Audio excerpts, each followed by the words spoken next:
Yes, hamjambo tena kwenu nyote wa ndugu wapendwa, watazamaji na wasikilizaji wa Kwetu TV. Nyote kwa ujumla mnaoendelea kuzifuata taarifa zetu za kila siku na kila wakati mkiwa mbali na karibu, tunawasalimia. Wale mnaotufuata mkiwa Marekani, Ulaya na Afrika, salamu zetu ziwafikie kabisa.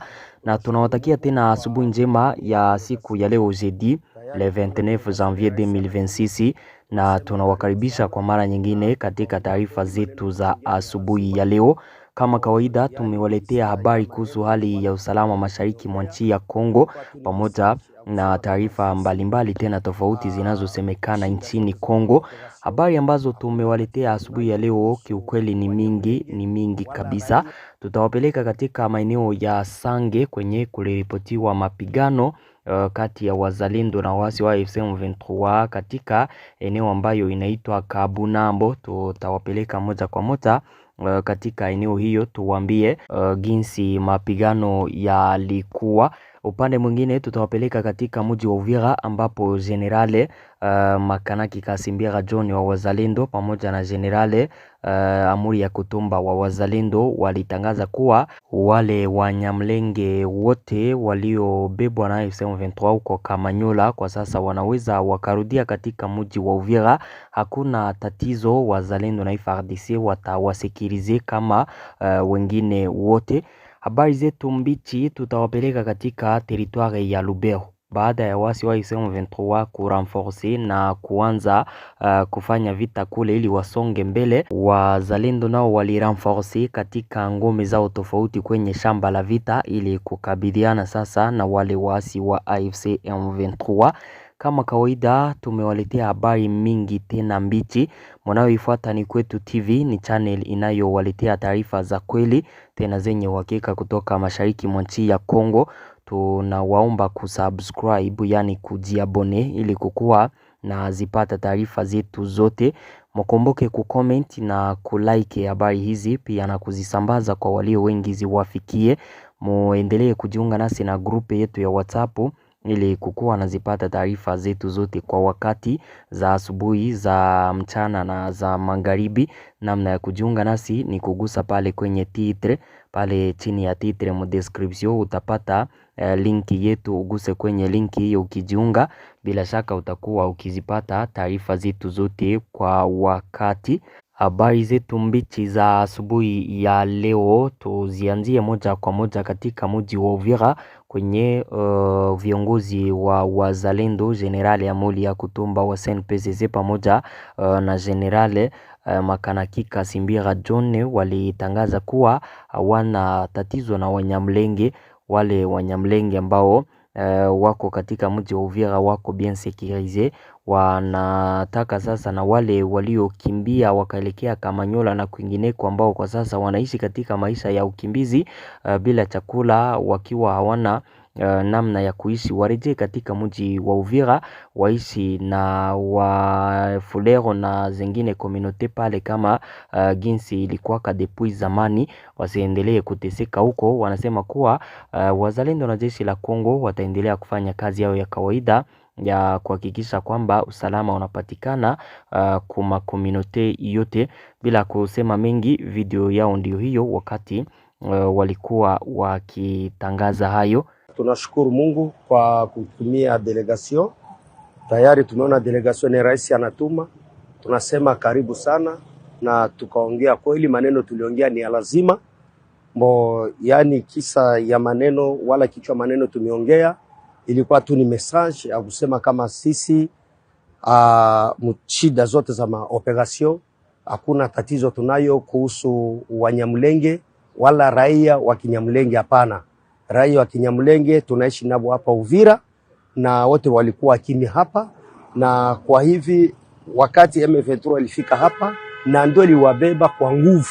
Meme hapa Uvira tulikuwa tunaishi nabo mzuri sana. Yani kifupi ni kusema nini, message mimi Makanaki natosha kwa saa hizi.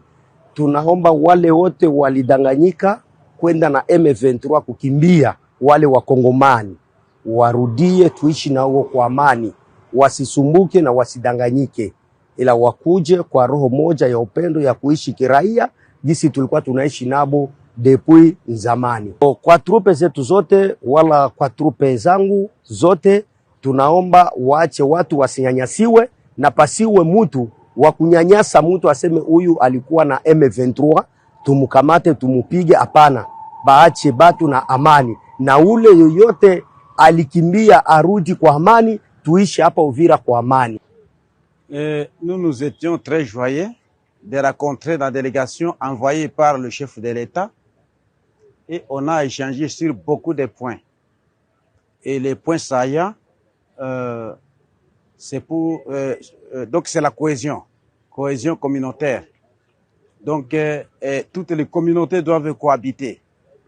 Et je pense que dans mes propos, parmi les meetings que nous tenons partout où je passe, je pense que moi je prône toujours sur la cohésion communautaire et la sécurité de toutes les ethnies confondues. Alors, je pense que nous sommes dans des opérations, nous sommes des militaires. Ce qui nous intéresse beaucoup, donc ce sont les opérations que nous menons contre l'AFC M23. Dans ces opérations, j'ai toujours donné les instructions à mes éléments de ne pas tracasser les civils, malgré leurs ethnies. Alors, tous les civils ont droit à la sécurité. Donc, les militaires VDP doivent respecter donc les consignes. Donc, les consignes qu'on les donne, c'est de sécuriser donc les civils confondus de toutes les ethnies. Nous sommes clairs. Nous disons que il y a ces membres de communauté Banyamulenge qui ont été kidnappés, si on peut le dire, par le rebelle de AFC M23. Ils les ont amenés jusqu'à je ne sais pas où, au Rwanda, à Kamanyola, ainsi de suite. Donc, nous demandons à cette population de Banyamulenge de retourner ici, de venir s'installer dans leur maison. Donc, ils ne seront pas inquiétés par les Wazalendo ni le FARDC. Je pense ça. Nadhani kwamba video hiyo mmeifuata vizuri, au ndio viongozi wakuu wa wazalendo katika maeneo ya Sud Kivu. Yule generale nani Amuli ya Kutumba, yule mwenye amekuwa akisema français, yeye njo chef des opérations ya wazalendo katika maeneo ya Sud Kivu. Donc yeye njo mwenye anaongoza wazalendo wote katika maeneo ya Sud Kivu. Makundi ya kizalendo ni mengi, kuna wazalendo wengi kabisa wanaopigana upande wa FARDC. Kila kundi sasa liko na kiongozi wake. Yule sasa Makanaki Kazimbiara John, naye ni mojawapo wa viongozi wakuu wa wazalendo katika maeneo hayo, naye kuna kundi lake. Kuna wazalendo wengi huko, James Feka Dui, kuna wa nani yule Kamama, donko wa general ni wengi wa wazalendo katika maeneo hayo ya Sud Kivu. Wale wote mo operation wanazozifanya zidi ya AFC M23, kiongozi wa mkuu ni yule General Amuli ya Kutumba. Ndiyo maana mnaona kaenjo mwenye anapendaka kufanya mamitingi sana kuhusu mambo ya wazalendo. Walisema kwamba kabisa usalama uko katika mji wa Uvira na kwingineko kwenye wazalendo wako na jeshi la Kongo. Wale Wanyamulenge wanaweza wakarudia, wanaomba warejee, wasiendelee kuishi kwa maisha mabaya tena magumu ya ukimbizi huko kwenye wako. Tuendelee na taarifa zetu tukiwa katika maeneo ya Uvira. Tuwapeleke moja kwa moja katika eneo ya Sange. Eneo ya Sange iko je pense ni 40 km na mji wa Uvira. Sange inapatikana mu kilomita kama 5 ukitoka katika eneo ya Runingo. Donc Runingo ukielekea Sange ni kilomita 5-6 hivi. Pale Runingo njo kwenye kuko bazi za wazalendo ukirudia Kiliba vers Uvira. AFC M23 nayo inakaa Sange katika eneo zinazopatikana kwenye route nationale numero 5. Ukirudia nyuma maeneo ya Luvungi mpaka Katogota na Kamanyola pale ni AFC M23. Jioni ya jana kuliripotiwa mapigano makali karibu na eneo ya Sange, ambapo vyanzo vyetu kutoka hapo vinatuambia kuwa wazalendo walikuwa mwataki hapo wakitafuta koma wanaweza wakarikipere eneo ya Sange. Donko walikuwa wakijaribu kuikamata eneo ya Sange, waone ya kwamba wataripuse waasi hao.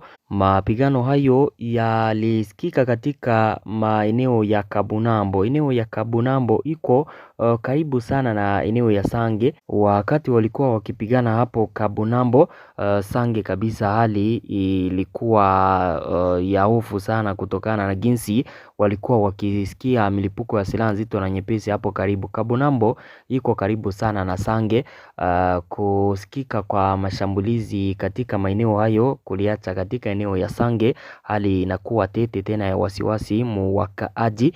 Mapigano hayo yaliendelea kusikika kuanzia saa za jioni ya jana 17h, 18h, 19h, 20h, 21h. Ilipofika 22h hali karejea kuwa ya utulivu.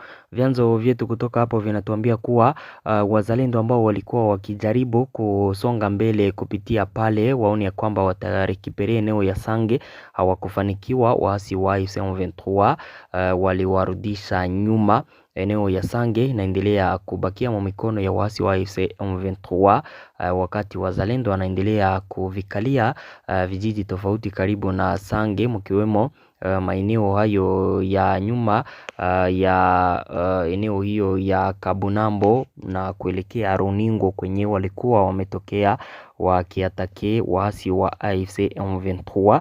Vyanzo vyetu kutoka katika eneo ya Sange vinatuambia kuwa kumekucha na hali ya utulivu. Wakaaji wako nafanya kazi zao za kawaida, wameamka wakifanya biashara zao za kawaida. AFC M23 wangali pale, wazalendo hawakufanikiwa kusonga mbele eti wakamate eneo hiyo. Walikuwa wakijaribu kuona kwamba watakamata eneo hiyo hawakufanikiwa, walirudia nyuma wakarejea katika maeneo ya Runingo. Tunaendelea na taarifa zetu kama kawaida. Nimewaletea taarifa mbichi kabisa katika teritware ya Lubero inayopatikana mo province ya Nord Kivu. Vikosi vipya vya wazalendo wa Maimai walionekana kuwasili kwenye shamba la vita katika maeneo tofauti karibu na Kipese kwenye mapigano ya mezuka upya hivi juzi kati ya wasi wa AFC M23 na makundi ya kizalendo na jeshi la Kongo. Kupitia video hiyo ambayo mnaiona hapo, hao ni wazalendo wa grupe ya Mai kutoka katika maeneo ya Lubero Centre ambao walionekana kuelekea kwenye shamba la vita. Wanajeshi hao wa kizalendo wa Mai walielekea kwenye shamba la vita ili kuendelea kupigana na wasi wa AFC M23 wakisaidia jeshi la Kongo kwa lengo la kufukuza wasi wa AFC M23 katika maeneo ya Lubero na kuendelea kusonga mbele ili warekipere maeneo yote yanayokaliwa na wasi wa AFC M23 mashariki mwa nchi ya Kongo. Vikosi hivi vipya vya wazalendo viliwasili kwenye shamba la vita baada ya kuzuka upya kwa mapigano kati ya wasi wa AFC M23 na wazalendo kule pamoja na jeshi la Kongo. Kwa wale watu wanaotufuata mchana na usiku, asubuhi na mchana na jioni, wanajua jinsi territoire ya Lubero mambo iko. AFC M23 kule iko nafanya mashambulizi katika vijiji tofauti vya wazalendo na jeshi la Kongo ili wasonge mbele. Siku ya jana mapigano yaliripotiwa katika vijiji karibu na maeneo ya Kipese. Juzi walikuwa wamepigania kule. Kama ukumbusho, le 20 kulionekana renfort za AFC M23 katika eneo ya Kipese, wakaelekea kumafro kule ili wafanye vita. Ndege za kivita za FARDC zikaingilia kati na kuanza kuwashambulia. Lawrence Kanyuka akasema hayo kwamba ndege ziliwashambulia katika maeneo ya Lubero, kwa sababu AFC M23 walikuwa wakirenforce sana. Wakaji alerte kuhusu renfort hizo, wakasema kuwa AFC M23 ina mpango kabisa wa kusonga mbele kule, yataka jeshi la wazalendo na FARDC wasonge mbele. Na baada ya tahadhari hizo za wakaji, mapigano deja yakaanza kusikika katika maeneo tofauti na AFC M23 inaatake. Aujourd'hui wazalendo sasa walirenforce katika maeneo tofauti kwenye shamba la vita hapo Lubero, ili wazuie waasi hao mpango huo wanao wa kusonga mbele, waendelee kupiganisha waasi hawa wasije wakaavance pale ni territoire ya Lubero kwenye wazalendo wanaendelea kabisa kufanya kazi kama kawaida, wakisaidia jeshi la Kongo kupigana na AFC M23.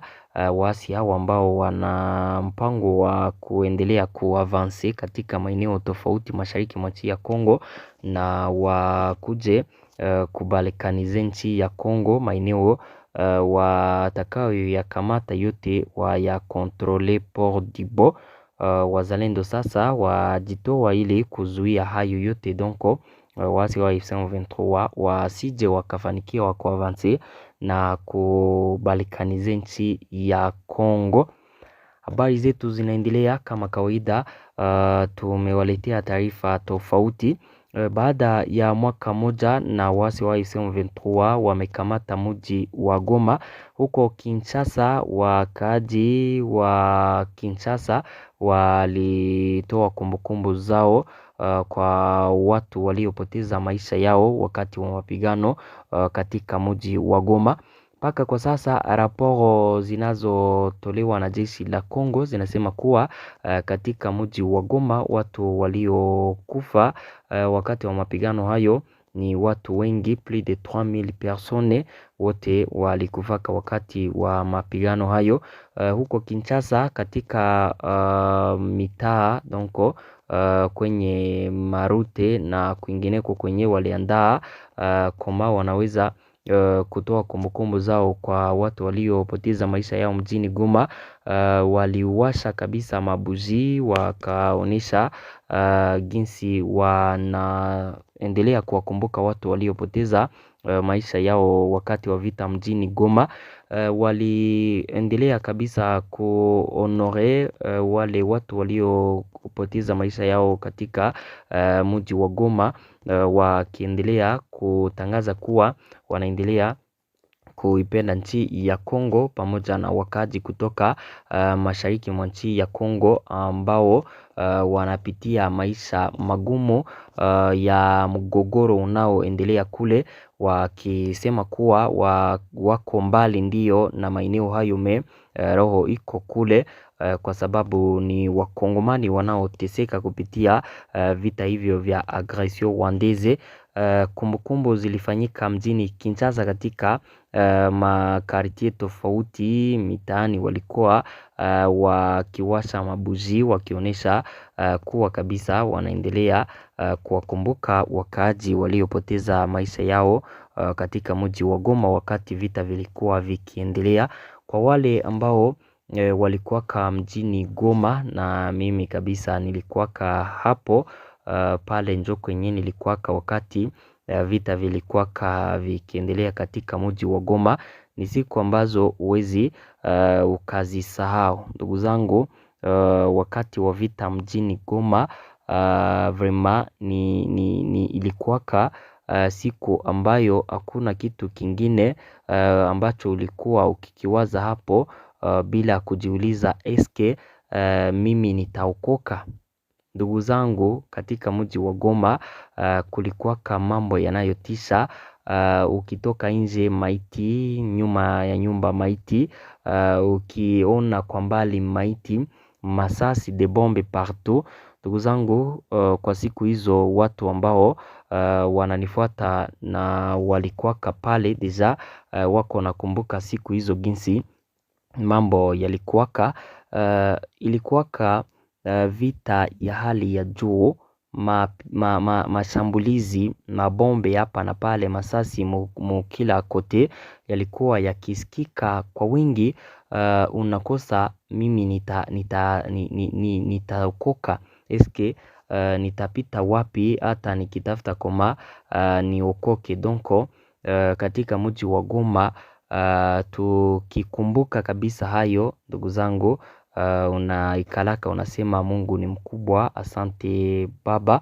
Hakuna kingine ambacho mtu alikifanyaka ili aokoke sofo kupenda yake Mungu. Tunasema pole kwa wale waliopoteza maisha yao, tukiendelea kuambia familia za wale waliopoteza watu wao kuendelea kusimama imara, kukuwa na roho ya ngumu kabisa, wajue ya kwamba hayo ndiyo jinsi yalipangwa. Donko ilikuwa katu vile Mungu aliitikaka hayo ya kuwe. Pole sana kabisa kwa watu ambao walikutanaka na matatizo ya vita hiyo mjini Goma. Ndugu zangu, sijui niwaambie vipi. Kwa wale waliokuwaka mjini Goma siku hizo za vita, wanajua ni kipi ninachokisema. Ni vita ambayo huwezi ukasema ilikuwaka donko. Ni vita ambayo vraiment ilikuwaka na inapita akili, ilikuwaka na inapita akili sana. Tuendelee na habari zetu. Upande mwingine tuwaambie kuhusu Marekani ambayo kwa sasa ilitangaza ya kwamba inaandaa tena kusanktioni nchi ya Rwanda kutokana na vita wanavyo viendesha mashariki mwa nchi ya Kongo, wakiunga mkono wasi wa AFC M23. Kongre Amerike ilitangaza kuwa inaandaa kabisa masanktio kwa nchi ya Rwanda kutokana na vita vinavyoendelea mashariki mwa nchi ya Kongo, wakiunga mkono waasi wa AFC M23 wanaoendesha vita hivyo. Wakati Donald Trump kupitia akoro ya Washington anaendelea kufanya uwezekanayo ili amani ipatikane mashariki mwa nchi ya Kongo, wakisaini makubaliano ya amani na zingine makubaliano tofauti. Rwanda inaendelea kuisaidia AFC M23. Katika raporo za hivi juzi za ONU walitangaza kuwa Rwanda inaendelea kurenforce wanajeshi wengi mashariki mwa nchi ya Kongo, kisaidia AFC M23 kupitia kuwapa silaha na vifaa tofauti vya vita. Na Washington sasa inasema kuwa iko na andaa koma inaweza ikasanksioni nchi ya Rwanda kutokana na kuendelea kusaidia wasi wa AFC M23 katika vita vinavyoendelea mashariki mwa nchi ya Kongo. Hivyo tunangojea tusikie sanksio ambazo Marekani itaipa Rwanda kutokana na hayo. Asante ndugu zangu, hizo ndizo taarifa ambazo nilikuwa nimewaletea asubuhi ya leo. Kama kawaida na washukuru sana, nasema merci kwa kuwa naendelea kuzifuata taarifa zetu. Nawatakia asubuhi njema, nikiwatakia na siku njema. Nisome maoni yenu kidogo, wale wanao tuandikia kupitia komentere, wanaotuliza hata maswali tuwajibu. Anayeitwa Janvier Elisha alisema asante sana bwana mtangazaji na Mungu akulinde. Tunawapa hongera na jeshi la Kongo na wazalendo kwa kufanikiwa kurekipere maeneo hayo yaliyokuwa mumikono ya wasi wa AFC M23. Okay, ndugu zangu, nashukuru kabisa. Anayeitwa Baumajiste aliandika, mtangazaji, ni swali yangu, kwa nini FARDC na wazalendo habaende mbele? Hawana nia, wazo, msimamo ya kwenda Bukavu juu ya nini? Ni kama wamefika. Ile iko swali ngumu. Ndugu yangu, jua ya kwamba wanaowapiganisha ama wale wanaopigana nao ni watu ambao nao ni wanajeshi, wana silaha. Donc haiko kusema kwamba jeshi la Kongo kutokwenda mbele ni kama wataki ama hawana nia na wazo. Hapana, wanapenda hayo. Wale wanaopigana nao ni wanajeshi, wana nguvu, wana silaha, wana kila kitu. Ndiyo maana wanapiganaka nao kabisa mchana na usiku. Unaona kuavanse iko très difficile, ni kwa sababu nao wako na nguvu, ni wanajeshi na wanapiganaka nao sana. Sasa kusema kuwa hawana nia ama na wazo, sio hivyo. Wako napenda nao warekipere kwa sababu vita inakuwaka mambo yenye hawezi ukakontrole. Kama unayo ya waza ni kupigana, ukisha una adui na unamutosha kwenye iko na mjengua njoo unasonga mbele. Na wakati hayo hayajafikiwa mtapigania pale tu. Kutosonga mbele kwa FARDC kunatokana na kuwa na wale wanaopigana nao wana nguvu, wanajeshi kabisa wengi na vifaa vingi. Donc haiko rahisi nao kuwatimua katika maeneo ambayo wako ndani. Ile ndio realite. Tumaini Abimana alisema asante sana Mungu. Okay, merci. Chirimwami Pascal alisema bonjour journaliste. Mungu wa wakongomani aendelee kabisa kusaidia wazalendo wakamate Bukavu. Okay. Chito Mukulu alisema Mungu asifiwe, merci. Samvora Claude alisema courage armée yetu. Ndombe Belge alisema vraiment félicitations kwa bazalendo na FARDC kupata ushindi kwa badui yetu. Mungu awasaidie wasonge mbele sana, njoo machozi yangu ile. Asante ndugu yangu. Merci beaucoup. Hizo ndizo taarifa ambazo nilikuwa nimewaletea asubuhi ya leo. Tupatane katika taarifa zifuatazo. Asante.